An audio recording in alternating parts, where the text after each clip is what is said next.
सबसे पहले मैं दिल्ली के सभी लोगों को ये कहना चाहता हूं कि घबराने की बिल्कुल ज़रूरत नहीं है, पैनिक करने की बिल्कुल ज़रूरत नहीं है। पहली चीज़ तो जैसा मैंने कहा कि एक्सपर्ट्स कह रहे हैं बहुत माइल्ड है, लेकिन अगर आपको अस्पतालों की ज़रूरत भी पड़ेगी, दवाइयों की ज़रूरत भी पड़ेगी, तो दिल्ली सरकार ने सारे इंतज़ाम किए हुए हैं, अच्छे से इंतज़ाम किए हुए हैं। हॉस्पिटल्स भी मिलेंगे, बेड्स भी मिलेंगे, ऑक्सीजन की भी पूरी हमने व्यवस्था कर ली है, किसी तरह की कोई कमी नहीं होने देंगे। इसमें हमें ये लगता है, एक्सपर्ट से भी आज हमने डिटेल में चर्चा की, कि शायद सबसे ज़्यादा ज़रूरत पड़ेगी जो होम आइसोलेशन का हमारा प्रोग्राम है उसको और ज़्यादा सुदृढ़ करेंगे।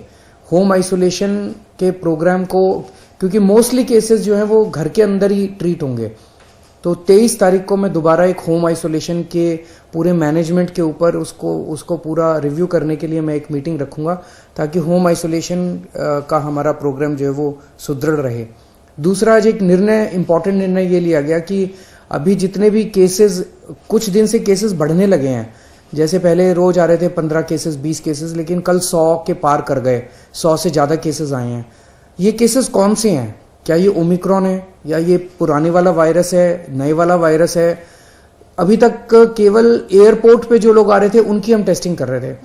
अब हमने ये तय किया है कि सारे जितने भी पॉजिटिव केस दिल्ली के अंदर निकलेंगे सबको हम जीनोम टेस्टिंग के लिए भेजेंगे, कि 100% केसेस को ये टेस्ट करेंगे जो पॉजिटिव केसेस होंगे, कि इसमें इस व्यक्ति में कोरोना है तो ये कौन से वाला कोरोना है, ये डेल्टा वाला कोरोना है कि ओमिक्रॉन वाला कोरोना है। ये आज निर्णय लिया गया। इससे पता चलेगा कि दिल्ली के अंदर अगर बढ़ रहे हैं केस तो ये कौन सा केस दिल्ली के अंदर बढ़ रहे हैं। एक मेरी सबसे हाथ जोड़ के निवेदन है, आजकल हम देख रहे हैं मार्केट में जाते हैं, इधर जाते हैं उधर जाते हैं, मास्क पहनना हमने बंद कर दिया है। अगर हमारी सुरक्षा हमारे हाथ में है, सबसे इफेक्टिव मास्क है, तो मास्क पहनना शुरू कर दीजिए, दोबारा मास्क पहनना शुरू कर दीजिए।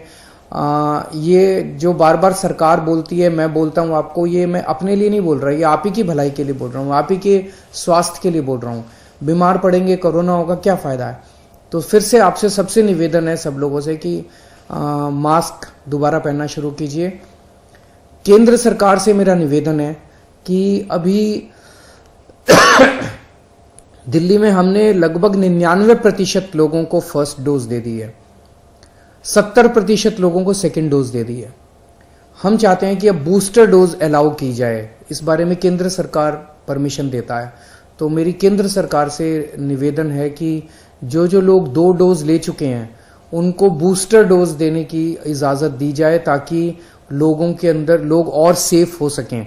दिल्ली में अब हमारे पास पूरा इंफ्रास्ट्रक्चर है, अगर बूस्टर डोज केंद्र सरकार अलाउ करेगी तो सबसे पहले हम अपने हेल्थ वर्कर्स को दे देंगे और फिर बाकी जनता को बूस्टर डोज दे सकते हैं। आज दिल्ली की कैबिनेट की भी मीटिंग हुई और उसमें एक सबसे अहम फैसला जो लिया गया वो ये कि दिल्ली टीचर्स यूनिवर्सिटी बनाने जा रहे हैं हम। दिल्ली में टीचर्स तैयार करने के लिए, अच्छी क्वालिटी के टीचर्स तैयार करने के लिए एक दिल्ली टीचर्स यूनिवर्सिटी बनाने जा रहे हैं। इसका एक कानून लाया जा रहा है और उस कानून को आज दिल्ली की कैबिनेट ने मंजूरी दे दी। आने वाले विधानसभा का जो भी सत्र होगा उसमें दिल्ली टीचर्स यूनिवर्सिटी बिल को पेश किया जाएगा। हमारा मकसद है कि एक्सीलेंट क्वालिटी के टीचर्स इस यूनिवर्सिटी के द्वारा तैयार किए जाएं। इसमें इंटीग्रेटेड कोर्स दिए जाएंगे, 4 year integrated teacher education programme होगा 12वीं के बाद। इसमें BA BEd, BSc BEd, BCom BEd, तो एक तरह से न्यू जनरेशन टीचर्स इसमें तैयार किए जाएंगे। और जब बच्चे इस यूनिवर्सिटी में पढ़ रहे होंगे उनको दिल्ली सरकार के स्कूलों के साथ अटैच किया जाएगा, तो उनको ऑन द जॉब ट्रेनिंग साथ साथ मिलती रहेगी। थ्रू आउट उनके 4 साल के पीरियड में वो स्कूल्स के साथ भी अटैच रहेंगे, तो वो प्रैक्टिकल ट्रेनिंग भी उनको बहुत अच्छे से मिलेगी और वो उनकी थ्योरेटिकल ट्रेनिंग भी। तो दिल्ली के मुख्यमंत्री अरविंद केजरीवाल कोरोना के नए वेरिएंट ओमिक्रॉन की बात कर रहे हैं और साथ ही उन्होंने कहा कि अब कई बार वो बाजारों में तस्वीरें इस तरह की आ रही हैं कि मास्क लोग नहीं पहन रहे, तो उनका कहना है कि आप मास्क पहनना लोगों को एक बार फिर से शुरू कर देना चाहिए। साथ ही केंद्र सरकार से उन्होंने अपील की है कि अब दिल्ली के लोगों को खासकर और पूरे देश के ही लोगों को जो बूस्टर डोज है वो देना शुरू कर दिया जाना चाहिए, क्योंकि नया वेरिएंट तेजी से फैल रहा है।